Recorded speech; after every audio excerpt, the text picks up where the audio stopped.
Во Агенда 35 многу пати досега зборувавме за влијанието на корона кризата врз економските и врз политичките текови. Но какво ќе биде влијанието на оваа светска пандемија врз психата и душевното здравје на граѓаните? Овие теми многу пати досега се отворени во јавноста, но се чини дека под секојдневниот притисок, кога сме бомбардирани со постојани бројки за ново заразени и починати, не го добиваат доволното внимание. А стручњаците се едногласни, но оваа проблематика не смее да и се пристапи наивно. Од незините ефекти допрва ќе се чувствуваат. Во оваа емисија на Агенда 35 зборуваме токму за психолошкиот притисок на кризата и објаснуваме како се справува нашата земја, а како европските. Останете со нас. Во Агенда 35 ќе гледате. Кризата остава последици врз менталното здравје на граѓаните, оти длабоко ги менува нивните животни навики. Не е домашната изолација таа од каде извира притисокот, туку стравот од зараза, заедно со чувството дека сте затворени и не смеете да мрднете, велат експертите. Како функционира телефонската линија преку која им се нуди поддршка на граѓаните? Гледајте не. Коронавирусот ќе остави последици врз менталното здравје на граѓаните, бидејќи ги промени нивните животни навики и ги принуди да седат дома, смета психологот и психотерапевт Дора Попова-Узуновски. Таа додава дека домашната изолација не пречи врз психата на граѓаните, туку забраната за движење, односно наметнатото чувство дека не смееме да излегуваме. Клиниката за психијатрија, уште на почетокот на кризата со коронавирусот, воведе телефонска психолошка поддршка и мајки го предвид негативното влијание на новите навики врз човековата психа. Но Попова-Узуновски смета дека при воведувањето на полицискиот час требале да бидат консултирани психолозите и психијатрите, што отпосле се покажало како потреба со воведувањето на телефонската поддршка за граѓаните. Значи, една работа е седењето дома, нели да се изолираме под наша собствена волја, меѓутоа сосема нешто друго е забраната која ќе ни го наметнат чувството нели дека не смееме надвор да излеземе и да се движиме. Со самата наметната забрана всушност имаме еден момент дека нешто многу страшно се случува, нели? И тоа го отежнува и го зголемува притисокот врз нас луѓето и на еден начин ја зголемува нели анксиозноста која се јавува кај граѓаните, кај некои повеќе, кај некои помалку, меѓутоа луѓето кои се посугестибилни, луѓето на кои што им е потешко да се справат со ситуацијата, сигурно дека кај нив анксиозноста и вознемиреноста, како и депресијата која што нели ќе следи после во еден посттравматски период ќе биде многу поголема, за разлика од некои други граѓани кои се многу помалку сугестибилни. Меѓутоа тоа што го забележав, нели што се случи во однос на воведувањето на рестриктивната мерка, односно на полицискиот час, е тоа што ќе беше добро, значи да ја консултираат и нашата фела како психолози, ние да дадеме некои придонеси мислење во однос на тоа, меѓутоа сепак владата одлучи нели да ги донесе тие мерки и без нас. А потоа нели ја понудија психолошката бесплатна помош на граѓаните, што за мене искрено беше така една малку небулозна ситуација. Од друга страна, во однос нели колку ќе бидат последиците, тоа пак ќе биде нели индивидуално, меѓутоа генерално, дури и тие луѓе кои што најсилно и најадаптибилно се справуваат во моментов и кај нив протекуваат процеси во позадината таму негде на несвесното, па така што и они нема да останат имуни, бидејќи колку и ние да се адаптираме, колку и да сме креативни во еден момент, сепак нашиот ментален организам функционира на принципот отвори-затвори. Значи, функционира на принципот на поларности. На нас после одредено време ни доаѓа да се испразниме, меѓутоа и да се наполниме. А карантинот е една ограничувачка состојба каде што баш не ни овозможува соодветно да се испразниме како што би требало. За време на домашната изолација, психолошката состојба на граѓаните според Попова-Узуновски поминува низ неколку фази, помеѓу кои гнев, депресија и на крајот апатија. Кога прва примевме веста за коронавирусот, се создаде една масовна паника. Видовме дека луѓето ги испразнија рафтовите по маркетите, снема тоалетната хартија, го снема брашното, шеќерот и нели некои други основни намирници кои што важат основни за преживување. И што се случи потоа кога спласна малку паниката, меѓутоа уште под некоја еуфорија, почнавме да си даваме меѓусебна поддршка на социјалните мрежи. Некако тоа траеше како еден период на адаптација после паниката, па почнавме да споделуваме рецепти за јадење, па не знам, некои други поддршки, некои колеги направија активно учествуваа во тоа, па направија на онлайн платформата Zoom имаше некои медитации, па некои други работи кои што беа, меѓутоа после се види тоа дека на долг период не функционира баш така, па кај луѓето почна да се билда таа една тензија, во смисла на гнев, на лутина, па после ја видовме лутината на социјалните мрежи која излезе, за која што крива беше владата, криви беа лекарите за смртните случаи, крив е здравствениот систем, криви сме самите ние, па имаше караница меѓу луѓето кои што се поделија меѓу два табора, едни се за мерките, другите се против мерките, и сето тоа пак излегува од таа една потреба да луѓето ние се изразиме. Таа енергија кога не ни е овозможено да изразиме, односно да испразниме, она искочи некако на некој деструктивен начин, како што излезе по социјалните мрежи, бидејќи немавме можност на друго место да ја реализираме. И потоа, како некако поминува времето, меѓутоа во една комбинација со таа лутина се створи па една летаргија.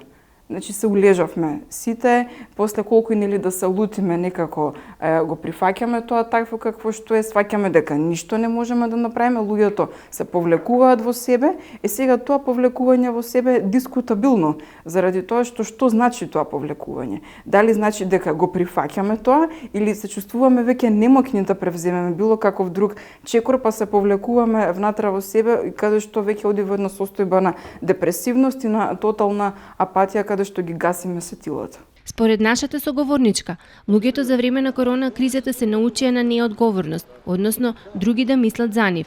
Наместо и без полициски час да се придржуваат до мерките, тие самите побараа забрана за движење. Луѓето некако не си дадоа доверба во самите себе дека можат да се придржуваат за мерките, за превентивните мерки без полициски час, и дури самите го побараа тоа од владата да го уведат тој полициски час, така што очекувам да кога ќе излеземе, кога веќе пак ќе треба наша да биде одговорноста, тука се плашам најмногу во тој дел од тоа што ќе прават граѓаните, дали тогаш ќе си поверуваат на себе дека можат одговорно да се придржуваат до мерките, или пак некако ќе се олабавиме целосно и нема да можеме да си ја дадеме таа поддршка едни на други. Тешко е да се одговори како граѓаните да бидат конструктивни во ваква криза, но според објаснувањето на психологот, оние кои досега се справувале успешно во некои критични моменти во нивниот живот, се справуваат и сега. Целата ситуација во која што се наоѓаме е симптом.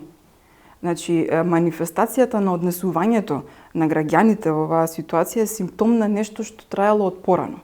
А тие луѓе кои што знаат како да се справуваат со критични моменти во животот, тие и сега се справуваат. Меѓутоа, тие кои што не знаат да се справат, тие и сега не знаат да се справат. Важно е како и да е, јас не би одела во некои катастрофични предвидувања за тоа дека многу ќе се смени животот, дека ништо повеќе нема да биде исто, пред се бидејќи за тоа што ние имаме создадени наши навики на функционирање. Секоја една навика има невронска врска во мозокот, и таа невронска врска нашиот мозок, телото ја памти. И така што не е баш така едноставно дека нема да се вратат луѓето во некоја своја матрица. Можеби ќе биде нешто видоизменето, можеби ќе имаме за некој период на некоја кризна ситуација со тој еден посттравматски стрес, меѓутоа пак тоа може да биде позитивно, за тоа што ќе ги истригира процесите кои што биле претходно кај граѓаните, зашто они претходно не се справувале со критичните моменти во животот, па може да придонесе за една позитивна трансформација во иднина. Проценките на експертите се дека по спласнувањето на пандемијата на коронавирусот, следни кои треба да се подготват за зголемена работа се токму психолозите, психијатрите и психотерапевтите. Очекуваме нашата работа да биде зголемена, во кој обем ќе биде тоа уште не знаеме. Иако до сега, значи во текот на ова траење на карантинот, јас барем лично, моите клиенти продолжија да си работат на себе, бидејќи јас долго време, месец дена работев онлайн. И меѓутоа и покрај тоа што значи трае оваа состојба, они сепак си работат на проблемите кои што си ги имале претходно. Значи независно од самата состојба, меѓутоа фактот дека ситуацијата ги подбусна. Значи, тие проблеми некако да уште повеќе се изманифестираат и излезат на виделина, така што во обемот на работа, да, сигурно дека ќе имаме покачување. Во однос на барањето на психолошка помош од страна на граѓаните, независно од состојбата со коронавирусот, Попова Узуновски вели дека навиките се менуваат. Според неизе, луѓето масовно посетуваат психолог, психијатар, психотерапевт, но промената е на почеток и за тоа ретко зборуваат со своите најблиски.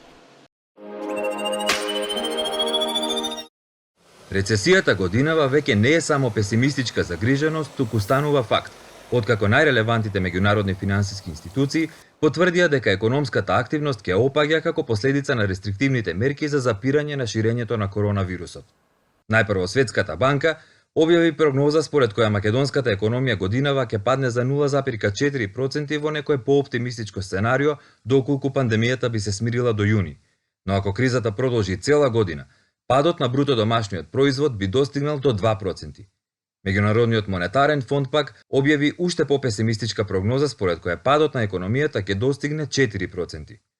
Домашните институции, иако првично покажаа поголем песимизам и креираа сценарија за намалување на буџетските приходи и до 60%, што аналогно би значило дека падот на економијата би бил дури 35% годинава, сега прават нови проекции. Ние би рекла дека ќе излеземе и од Министерството за финансии со точна наша проценка, меѓутоа објавувањето на тие проекции беше нормално, во нормални услови дел од фискалната стратегија која што се објавува во мај, додека сега ќе излеземе со наши проекции, меѓутоа истите се горе-доле очекувам и нашите и на Народната банка би се движеле во линија со овие проекции кои што веќе беа соопштени.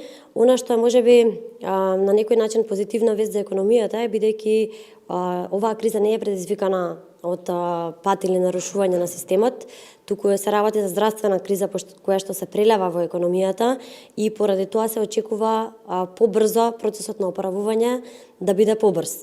Тоа бе можеби на некој начин позитивно. И ММФ и Светската банка во исто време објавија и по една добра вест за нас. Најпрво ММФ одобри заем од 176,5 милиони евра, што е двојно повеќе од првично бараната сума и е всушност максималната квота што Македонија може да ја добие. А потоа и Светската банка потврди дека работи на програма за финансиска поддршка од околу 140 милиони евра. Во услови на пат на економската активност, кога се очекува намалување на приходите во државната каса, а задолжувањето на меѓународните пазари на капитал е сосема неизвестно, ова е значајна финансиска поддршка. Оваа финансиска поддршка за нас е од исклучително значење, како за спроведување на фискалните мерки, така и за обезбедување на натамошен раст на девизниот потенцијал на нашата економија, односно за зголемување на нивото на девизни резерви. На овој начин се создава поголем простор за спроведување релаксирана монетарна политика и за обезбедување на олеснети финансиски услови за кредитирање на погодените компании и граѓани. Овој инструмент има и катализаторска улога, односно тој е значајна алатка која што овозможува и поголем пристап до други надворешни извори на финансирање, вклучително и до европските. И фискалната и монетарната политика веќе се водат во услови на нова економска криза. Народната банка ја намали основната камата, но и ослободи околу 130 милиони евра, пари кои што банките ги вложуваа во благајнички записи, додека пак државата креираше неколку мерки во вредност од околу 200 милиони евра, меѓу кои и финансирање на плати во најпогодените индустрии во износ еднаков на минималната плата, односно 14.500 денари.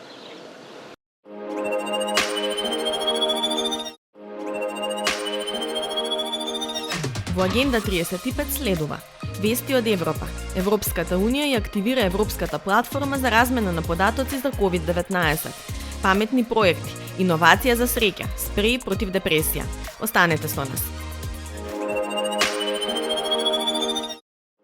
Да се воспостави траен европски систем за реосигурување во случај на невработеност, како и фонд за солидарност во ЕУ за коронавирус, во вредност од барем 50 милиарди евра, повика Европскиот парламент во резолуцијата која ја усвои минатиот петок во сесија одржана преку интернет. Фондот за солидарност во ЕУ би се користел за поддршка на финансиските напори кои ги преземаат здравствените сектори на сите држави членки во текот на актуелната криза, како и за идни вложувања, со што здравствените системи би станале поотпорни и понасочени на она што им е најпотребно. Европскиот парламент во резолуцијата ги поздравува досега преземените фискални мерки и поддршка за ликвидност во борбата против пандемијата на ниво на Европската унија. Европратениците истакнуваат дека дополнително на направеното, на Европа и е потребен и голем пакет за обнова, кој ќе се финансира од зголемен долгорочен буџет, постоечките ЕУ фондови и финансиски инструменти, како и обврзница, кои ќе се гарантираат со буџетот на Европската унија.